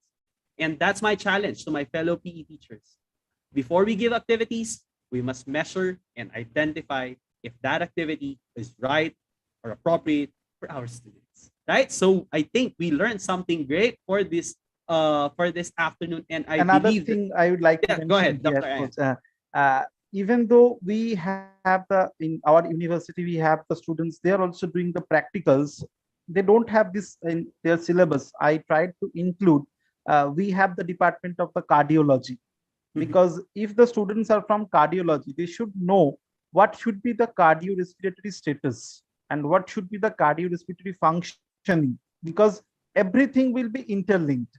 You cannot Exactly. overlook the cardio. You are a student from cardiology, you should know what will be the age predicted heart rate, what should be the your body fat percentage, because everything will be interlinked. Your fat is this kind of the percentage is your fat. If you are overweight, that means your cardiac output will be less, your cardiac index will be less, and that will be reflected in your performance. So everything will be interlinked, and we cannot segregate. This will be coming under medical, this will be coming under paramedical, this will be coming under nursing.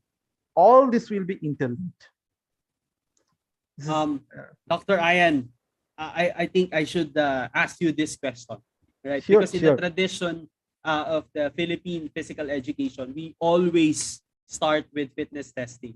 But the question is that we got from I'm not sure if this is in Zoom or it was just sent by Coach Josh. The question is that would it be advisable to have first anthropometric measurement before fitness test? Because in the Philippines, we just directly proceed with the traditional fitness testing, the push-up, sit-up, so on. But on your own opinion, do you think we should have the anthropometric measurement first? Push up, chin up, vertical jump, this will be give you the idea about the cognition and the agility testing and the speed and the run that you can do. Whereas somatotype will give you the advantage in which sports you will give the most advantage. That means suppose this people is belong from this endomorphic, in which sports he or she will get the advantage. If the individual is belong from the mesomorphic, in which sports he or she will get the advantage. In the individual is the ectomorphic, in which sports he or she will get the advantage. Push up, chin up, vertical jump, even another thing, short working 12-meter distance running, this all the things, this will be give you the support.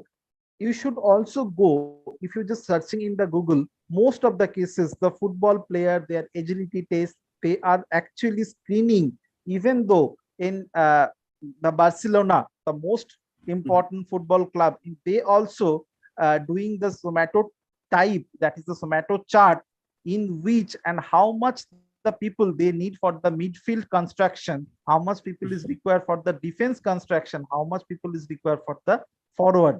So for that, they also go initially, and even each and every spectrum of the field, you have an idea. You're just searching on this thing, because there is a requirement of the PE in the sports from sports and exercise science field, who or they have an idea of this kind of the expertise or the knowledge. That is why somatotype and the anthropometric, it may be both are interlinked. As I show you, if you have the skin fold caliper value, from this skin fold caliper value also you can predict the somatotype profile.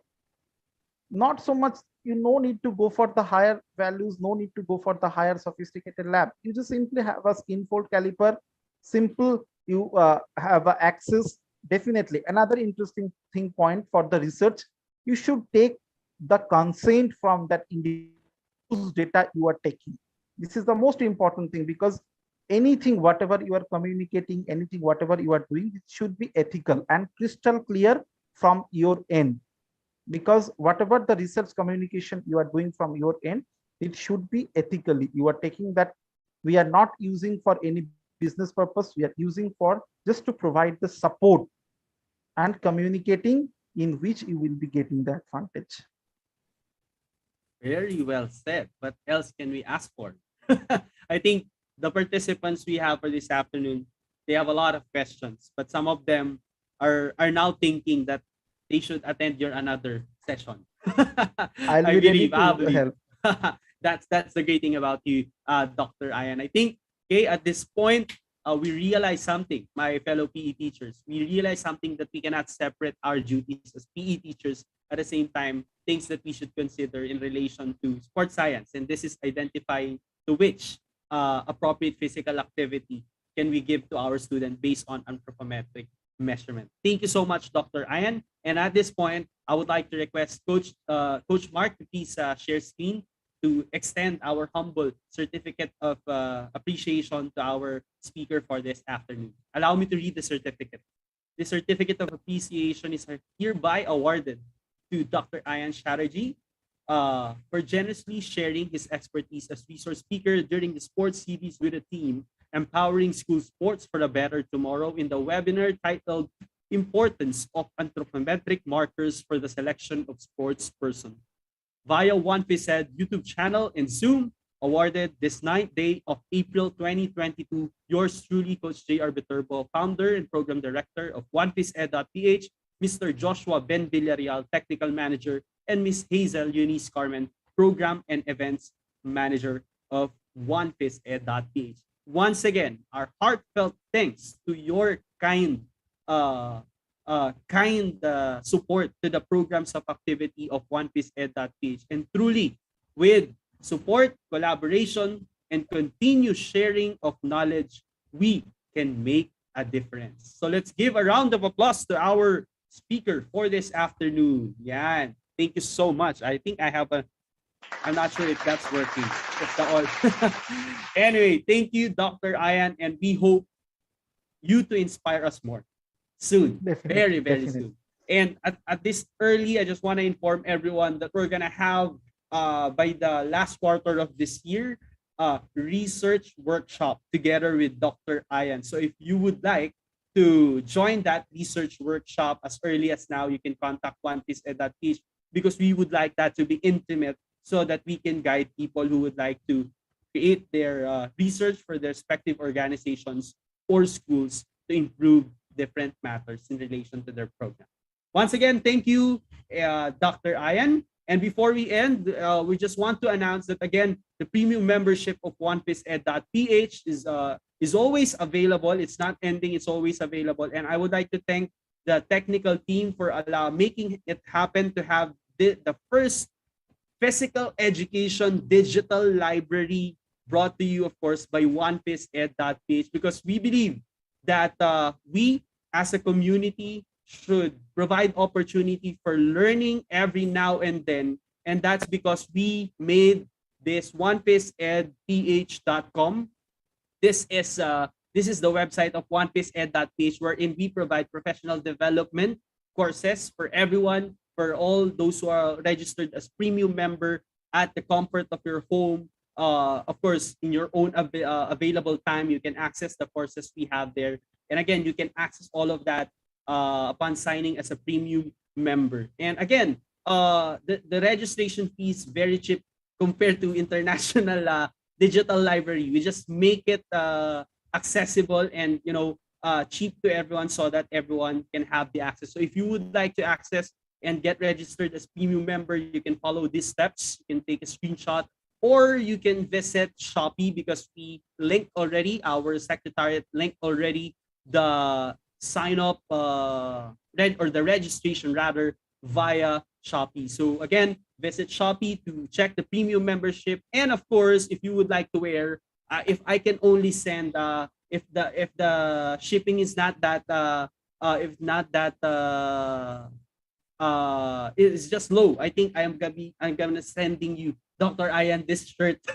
That you have one here, but I'm really looking forward in the future to send you one of this shirt. By the way, again, for those who would like to avail the 1PhysEd.Ph shirt, you can avail it also via Shopee. And the good thing about this is that we save a certain percentage for this so that we can help our future PE teachers. We help already some of the universities, and we're still gathering funds rather to help another school or BPE students to help them in some of their expenses in college, but not that much. But still, the goal is to help. So if you would like to avail, kindly visit Shopee and try to add to cart and purchase our shirt rather. Sorry. And to end, Sir Mark, can you move forward? Okay. And also, I would like to inform everybody to kindly like our Facebook page because we always post all the announcements every week. There, you can see some PE articles, inspirational quotes, community announcements, programs, and activities. So kindly like and follow our Facebook page and add also our Twitter, 1PhysEd.Ph, and the YouTube channel as we stream the different professional development programs. Thank you, Sir Mark. Let's move forward. And also, I'm really excited. We know it's Holy Week here next week in the Philippines. And yeah, it's Holy Week around the globe, right? We don't have a session next week, but we're going to be going back on the 23rd. And you should not miss this 23rd, this April 23 sessions. Why? It's a back-to-back session. First, we're going to be featuring the National Academy of Sports, the programs of NAS Academy, and also how we as a PE teachers can help the academy, because we know that NAS Academy is just running for about 2 years now, and we as a community in 1PhysEd.Ph would like to extend help by making awareness to the physical education community with regards to the program of the National Academy of Sports. By the way, Doc Ayan, that's the the National Academy of Sports just founded 2 years ago. So I think that's also what you're mentioning there in India, like the Academy of Sports for the youth. So on the 23rd, we have that. And also we have Filipino overseas students taking master's degree in University of Hungary, right? Coach Ernel, no? He will be with us on the 23rd. That's a back-to-back session.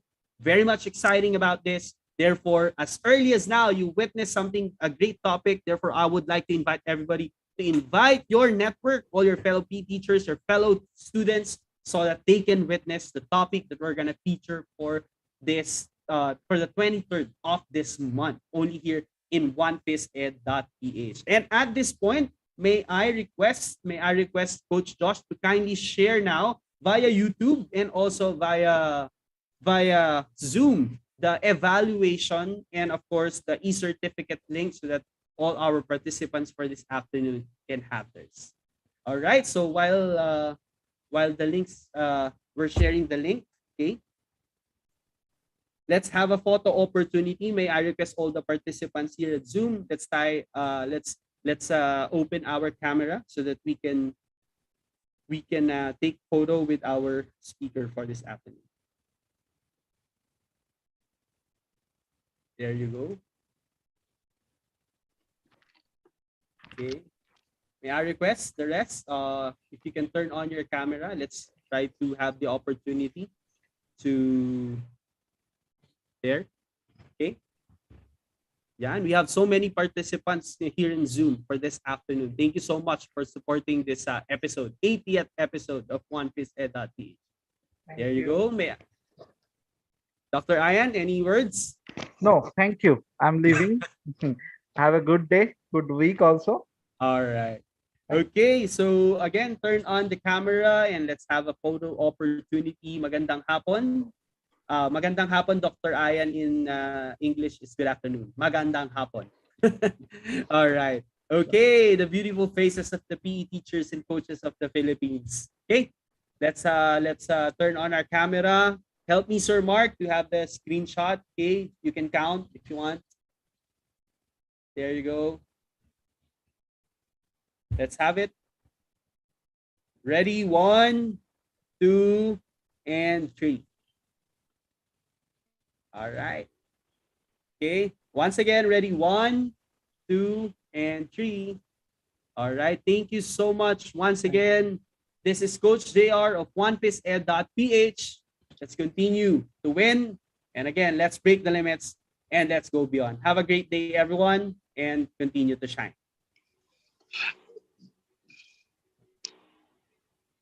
All right.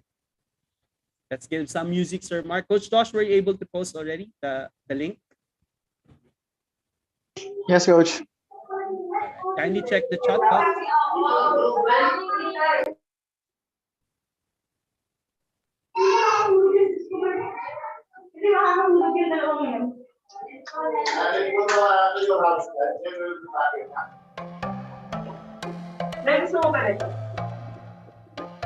Oo, sige, pahingi ako.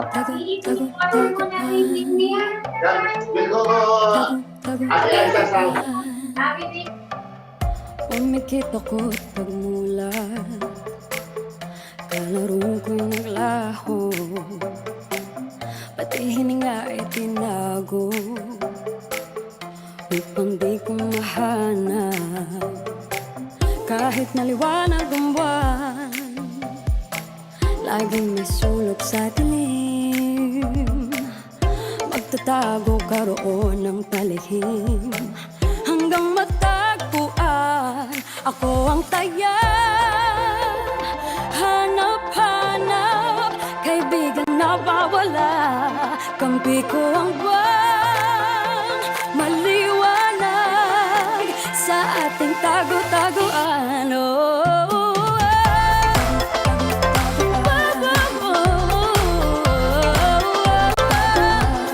Ako ang taya, hanap-hanap sa ating tago-taguan. Kapag nakita na nga kita, susulpot ang nagsilaho.